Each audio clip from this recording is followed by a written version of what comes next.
الناس كده كده والله والله هيتكلموا، والله هيتكلموا، سواء عامله حاجه حلوه او حاجه وحشه. فما تستنيش ان انتي حاجه نفسك فيها ونفسك تعمليها جدا علشان خاطر خايفه ان حد يقول كذا او حد يقول كذا. اعملي اللي انت عايزاه، لان والله كده كده هيتكلموا. وعادي جدا ان مش كل الناس تكون بتحبك.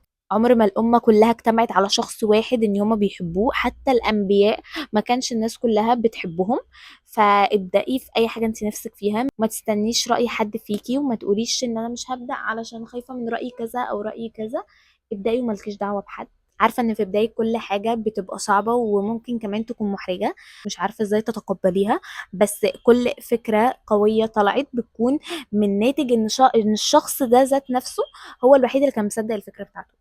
فما تستنيش تشجيع من حد، وما تستنيش ان انت تبداي حاجه انت نفسك فيها لمجرد ان حد هيتكلم. ارائهم هشه اكتر مما تتخيل. الناس اضعف من الظاهر بكتير، وحياة ربنا اضعف من الظاهر بكتير.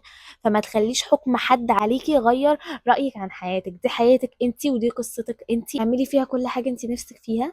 وما تستنيش تشجيع من حد، لانه والله والله ما حد هيشجعك طول ما انت في الاول. محدش هيشجعك غير لما يشوفوا فعلا نتيجة، حتى لو نتيجة بسيطة. بس استحالة هيشجعوكي طول ما انت لسه ما بدأتيش، استحالة الا من رحم ربي طبعا. وفي ناس بتكون فعلا كويسة وفعلا بتبقى عايزة تشجع اللي قدامها بأي طريقة علشان فعلا ينجحوا. وده قليل جدا لما بنقابلهم. فانت خليكي عاملة احتياطاتك كويس جدا، انه والله محدش هيشجعك علشان تبدأي.